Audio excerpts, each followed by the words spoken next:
Onorevole Savarino, qui a Oltrevigata oggi un interessante convegno sulla plastica, Plastic Free, un tema di cui si sta prendendo coscienza non solo in Sicilia ma un po' in tutto il mondo. È proprio così, noi abbiamo già lavorato a questo tema in Commissione, dobbiamo stare attenti però perché è notizia di queste ore che sono state impugnate le ordinanze di alcuni sindaci, nonché quella dell'assessore, perché c'è bisogno di una copertura legislativa per fare dei divieti, ma soprattutto bisogna muoversi nell'ambito di quelle che sono le nostre competenze legislative. Noi abbiamo già ipotizzato un disegno di legge che adesso è stato approvato dalla mia Commissione, elaborato proprio da noi, che prevede una serie di misure cambiando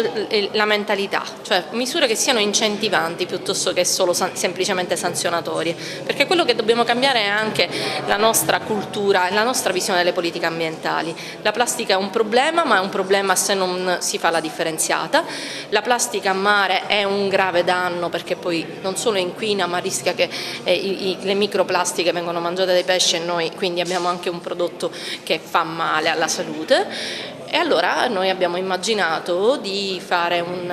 siamo inventati le spiagge virtuose, di creare anche dei premi per chi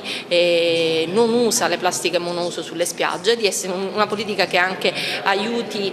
in questo modo chi ha la concessione demaniale di quelli di balneari a migliorare un servizio con un'attenzione anche all'ambiente. Le spiagge virtuose premiate diventeranno le protagoniste delle campagne pubblicitarie che la Regione siciliana promuove in tutto il mondo, quindi è anche un modo bello per cercare di vedere quello che può per qualcuno sembrare un sacrificio, il non utilizzo delle plastiche monouso. La nostra mentalità con il governo Musumeci sulle politiche ambientali è proprio quella di fare una politica incentivante. L'abbiamo già fatto l'anno scorso quando abbiamo inserito nella scorsa finanziaria le premialità per i comuni che fanno la differenziata, sono fondi in più che arrivano in quei comuni che abbattono il costo della tariffa. Lo stiamo facendo anche per quello che è il nostro disegno di legge sulle plastic free. Abbiamo anche inserito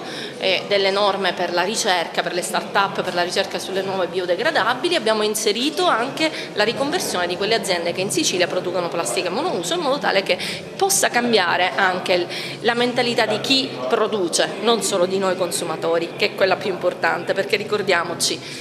se fossimo tutti un po' più civili e se facessimo tutti una buona differenziata, il nostro rifiuto, piuttosto che un'emergenza come è stato in questi anni, può essere una risorsa. Voglio approfittare l'ho fatto poc'anzi, ringraziare il governo Musumeci perché proprio in questa provincia abbiamo avuto in questi giorni un'attenzione massima che il governo Musumeci ha approvato e finanziato 3 grandi impianti pubblici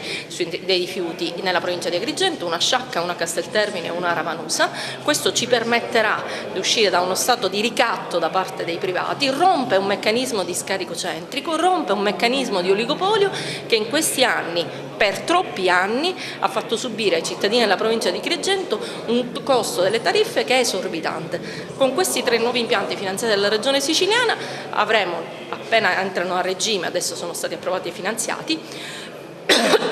chiuderemo il ciclo dei rifiuti con un abbattimento dei costi che sarà incredibile. Questa è un'attenzione che il governo Musumeci ha avuto nei confronti della provincia di Agrigento e di cui ovviamente io, che sono un deputato che rappresenta questo territorio, ringrazio, non posso che ringraziare.